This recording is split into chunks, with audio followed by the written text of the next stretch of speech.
In today's video, I am going to teach you how to copy all of your open tabs' names and URLs in Google Chrome. To begin, open Google Chrome on your computer. Once Chrome is open, go to the Chrome Web Store.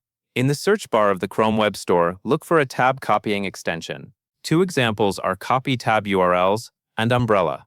Either option can help you collect the names and links from all of your open tabs. When you find the extension you want to use, install it in Chrome. The installation usually only takes a moment. After the extension has been added, open its settings.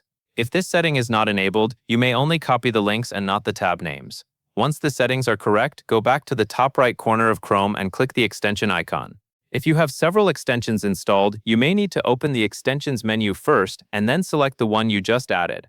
After opening the extension, choose the option that says Copy or Copy URLs depending on the extension. At that point, the extension will copy your open tabs to your clipboard. In most cases, this copied list will include each page title along with its matching URL. You can then paste that information anywhere you need, such as a document, note, or message. That covers everything you need to know.